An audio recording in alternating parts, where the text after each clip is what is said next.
बड़ी खबर परबता विधानसभा क्षेत्र संख्या 151 से। आज जनसुराज पार्टी के घोषित प्रत्याशी विनय कुमार वरुण ने गोगरी जमालपुर अनुमंडल कार्यालय में अपना नामांकन पत्र दाखिल किया। नामांकन कार्यक्रम में हजारों समर्थक जुटे, जिन्होंने जोरदार नारेबाजी के साथ विनय कुमार वरुण जिंदाबाद के नारे लगाए। माहौल पूरी तरह चुनावी रंग में रंगा दिखा। इस मौके पर विनय कुमार वरुण ने कहा कि जनसुराज की विचारधारा जनता की आवाज है। हम विकास और पारदर्शिता के मुद्दे पर चुनाव लड़ रहे हैं।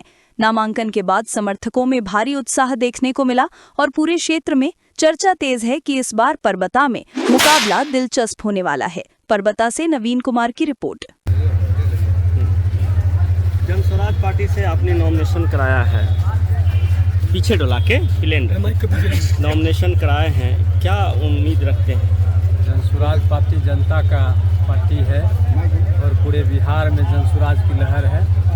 बिहार के हमारे आदरणीय प्रशांत किशोर जी, जो गांधी जी के राह पर चलकर पूरे 3 वर्षों में उन्होंने बिहार के तमाम आम आवाम को अपने अधिकार के लिए जगाने का काम किया है और उसी लक्ष्य को जीतने के लिए बिहार विधानसभा का चुनाव 2025 का 243 सीट पर जनसुराज पार्टी लड़ रही है और उसी तहत हम 151 परबता विधानसभा से हमको प्रत्याशी बनाया गया है और जनता के सहारे हम इस चुनाव को जीतना चाहते हैं।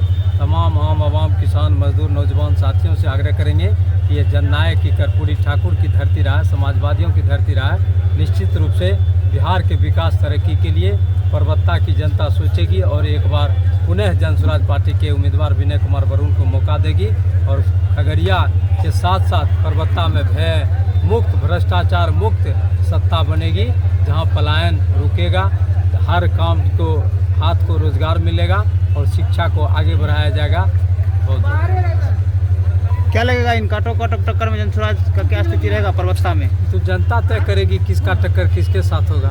अगर प्रत्याशी के हाथ में रहता तो सब कहता था कि हम ही बन रहे हैं। आपके पास 3 प्रत्याशी था परबता विधानसभा क्षेत्र में, टिकट आपको मिला, बाकी 2 प्रत्याशी जो दूसरे पार्टी में जुड़ गए, कोई निर्दलीय लड़ गए। जो प्रत्याशी निर्दलीय लड़ गए वो स्वतंत्र हैं, ये लोकतंत्र है, सबको लोकतंत्र में अधिकार है लड़ने का।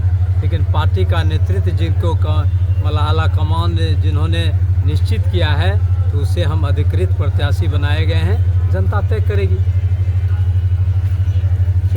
कल क्या अगर आपकी सरकार बनेगी तो अगर पूर्ण बहुमत सरकार में नहीं होगी तो आप किसी पार्टी में मिलने का कार्य करेंगे? तो समय बताएगा पूर्ण बहुमत में आ रहा है कि नहीं आ रहा है।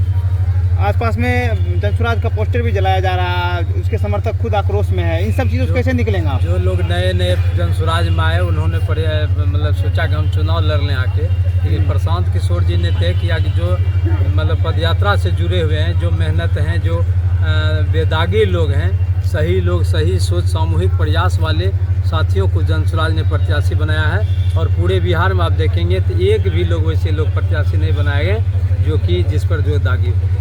जनसुराज भी नया पार्टी आया है, किसी न किसी वोट काट के आप आगे बढ़ेंगे, किन लग रहा, क्या लग रहा है? तो किसी का स्थायी नहीं होता है। हाँ। हम तो वोट काटने निकला है। जो लोग कल तक जदयू में था वो आरजेडी में आ गए, वो किसका वोट काटेंगे ये बताइए? वो एक पार्टी है, जनसुराज एक नया पार्टी आ रहा है, पार्टी है ना, नई पार्टी है तो ये पार्टी है। किसी का वोट अस्थायी नहीं होता है लोकतंत्र में। वोट काटने के लिए नहीं आए कोई वोट काटने अपना, हम चुनाव जीतने के लिए आए हैं तो हम लोग का वोट काटने आएंगे। जनता किसी का खरीदा हुआ है। कहा जा रहा है कि क्या कहिएगा परबता से अगर जनता का आशीर्वाद आपको प्राप्त होता है तो किन मुद्दों पर परबता में? परबता भय भ्रष्टाचार मुक्त बनेगा और तमाम परबता के हाथ को रोजी रोजगार मिलेगा।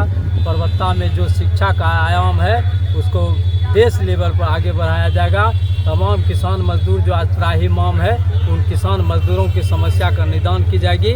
जो आप देख रहे हैं कि आज किसानों का जो जमीन का सर्वे के नाम पर जो लूट खसोट मचा हुआ है उस पर लगाम लगाया जाएगा और तमाम किसानों की तरक्की के लिए हर कार्य को अपनाया जाएगा। किसान